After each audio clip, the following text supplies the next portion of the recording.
Je travaille en ce moment sur un projet qui s'appelle Dunking Island, qui est un projet d'installation vidéo et sonore immersive en 6 écrans qui sont à l'échelle du public. Et donc le principe, c'est de proposer une déambulation libre au travers de ces 6 écrans. Le sujet de Dunking Island est la problématique de la montée des eaux et de l'érosion côtière dans la baie de Dakar et de ses impacts sur l'île de Gorée, qui est une des îles mémoire de la traite négrière, enfin de la traite atlantique. Je ne voulais aborder l'île de Gorée et l'espace océanique que depuis l'océan. Donc de là a découlé tout un premier temps d'apprentissage de la plongée, qui est une pratique que je ne savais pas faire avant de démarrer le projet. À chaque rapport avec les fonds marins, que ce soit de la surface au fond, j'ai cherché des dispositifs de captation particuliers, qui essayaient de retranscrire ce milieu qui me paraissait singulier. J'ai tout filmé en lumière naturelle. Ça, c'était très important pour moi. Donc, accepter que parfois, on est tombé dans des brouillards sous-marins, on voit plus rien à l'image, c'est trouble. Accepter que parfois, il y a tellement de turbidité qu'on voit que les petits grains de turbidité, et du coup, ça donne de la texture. Mais toutes ces choses-là, moi, m'intéressent bien évidemment. Je me suis beaucoup questionnée sur comment est-ce que le plan fixe peut amener un rapport au paysage. Les fonds marins, on les considère pas dans la représentation culturelle, quand bien même l'océan est à la base de la construction du paysage.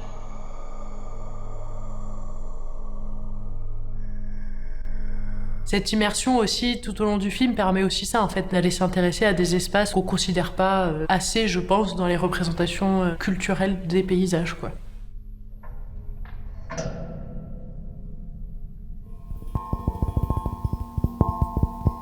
Au niveau du travail sonore sur le projet, je recherche plus à composer beaucoup sur plutôt des fréquences et des notes qui vont mettre dans des états émotionnels particuliers. Je travaille en collaboration avec 2 compositeurs.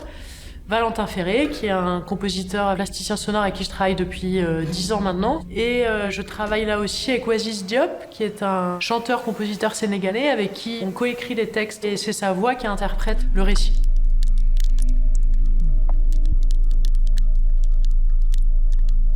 Ça m'intéresse pas forcément d'avoir un raccord image-son dans mes films. On joue aussi sur des déphasages acoustiques où parfois on va ressentir une forme de pression physique avec le corps.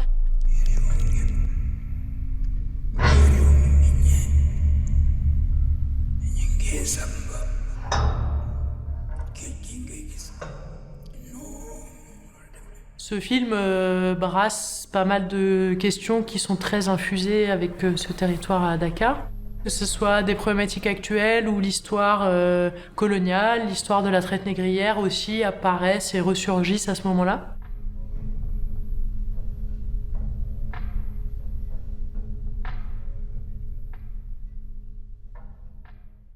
J'ai besoin de passer du temps en immersion, sur place, dans le territoire, pour capter un ensemble d'images, et à partir de là, j'ai ma matière première, comme un sculpteur aurait son bois ou son plâtre ou sa résine.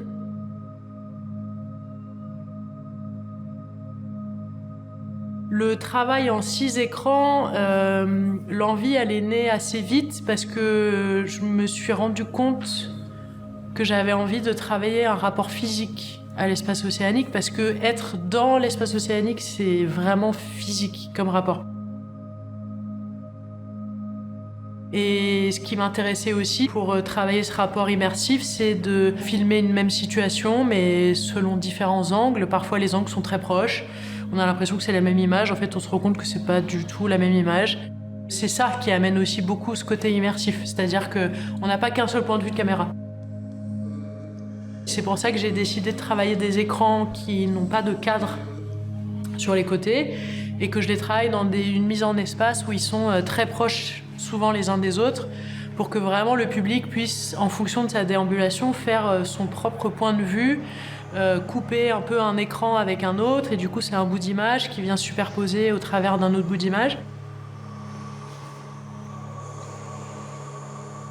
L'image en mouvement et la vidéo étaient vraiment le meilleur médium pour proposer une immersion dans un territoire, sur un territoire où très peu de gens ont l'occasion d'aller plonger ou d'aller pêcher ou d'avoir un rapport à l'espace océanique. En vrai, c'est vraiment quelque chose d'assez rare.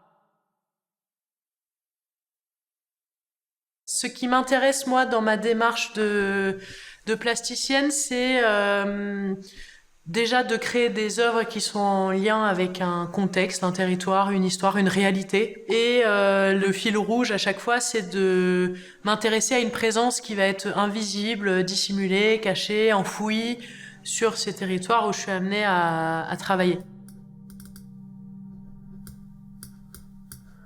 Tiens, lui par exemple. Le Cornelius.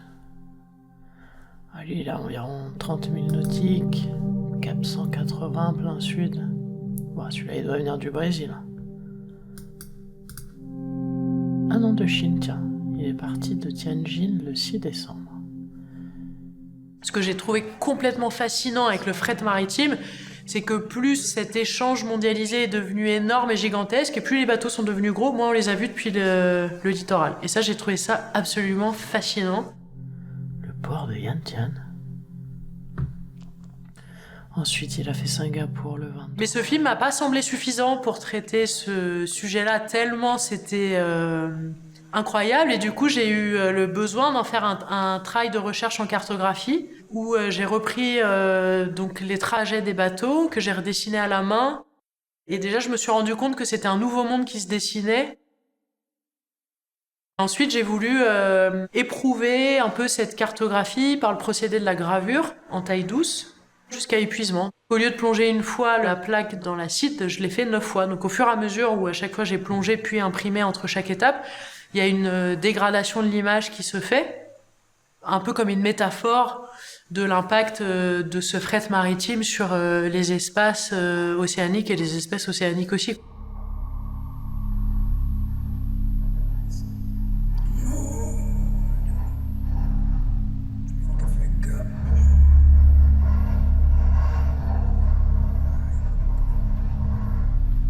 Au fur et à mesure des projets, je me rends compte que les problématiques environnementales, quand bien même c'est pas en permanence, c'est pas du tout une obligation, mais parce qu'elles sont fréquentes et parce qu'elles elles sont récurrentes sur les territoires sur lesquels je suis amenée à travailler, m'amènent aussi à me questionner moi en tant qu'artiste et moi en tant que plasticienne sur comment aborder ma création et comment aborder mes images, comment aborder mes sculptures, mes dessins, que ça soit et dans le process de faire, ou aussi dans la question de la représentation culturelle de ces œuvres que je vais être amenée à produire, quoi. Quel langage ressort des images, quel sens est donné, quel sens parle de lui-même en fait sur cette question du paysage, de l'environnement, cette problématique.